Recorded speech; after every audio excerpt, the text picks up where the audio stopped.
আসসালামু আলাইকুম বোনেরা, কেমন আছেন? আজকে আমি আপনাদের মাঝে একটা স্পেশাল রেসিপি নিয়ে চলে এসেছি। এই জন্য আমি পেঁয়াজ আর মরিচ আগে ভেজে নিব। সুন্দর করে দেখেন আমি ভেজে নিচ্ছি, আমার মতন করে আপনারা ভেজে নেবেন। এই ভেজে নেওয়ার পেঁয়াজ আর মরিচ ভেজে নেওয়ার পরে আমরা সাদা এলাচ, তেজপাতা, ডালচিনি দিয়ে দিব। দেওয়ার পর আবার সুন্দর করে নাড়াচাড়া করে নিব।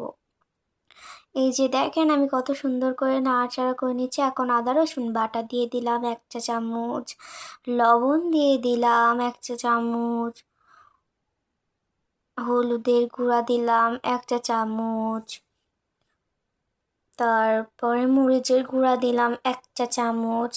এটা আপনাদের স্বাদ মতন আপনারা দিয়ে নেবেন। তারপরে সুন্দর করে মাখাবো, মানে লাড়ে দিব। দেওয়ার পরে কষাই নিব। যত কষাবেন আপনার তরকারি তত মজা হবে। তো আমি এখানে সুন্দর করে দেখেন কষাই নিতেছি, আপনারাও এভাবে কষাই নিবেন। এখানে আমি ম্যাগি মশলা দিতেছি, এটা আপনারা দিতে পারেন, চাইলে দিবেন, না চাইলে নাই, সমস্যা নেই। এটা আমি স্বাদ হওয়ার জন্য দিয়েছি। তারপরে কষায় নেওয়ার পরে এখানে আমি কেটে রাখা সবজি, এখানে আমি আলু আর ফুলকপি ইউজ করেছি। আপনারা চাইলে আপনাদের ইচ্ছা মতো সবজি ব্যবহার করতে পারেন, এটা আপনাদের ব্যাপার।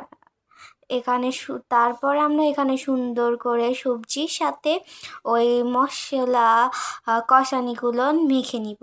দেখেন আমি কত সুন্দর করে মেখে নিচ্ছি, এভাবে মেখে নেবেন। তারপরে আপনাদের রেডি হয়ে যাবে স্পেশাল ভাজি। এটা আস্তে আস্তে করবেন, করা সিদ্ধ, এখানে এক্সট্রা কোনো পানি দিতে হবে না।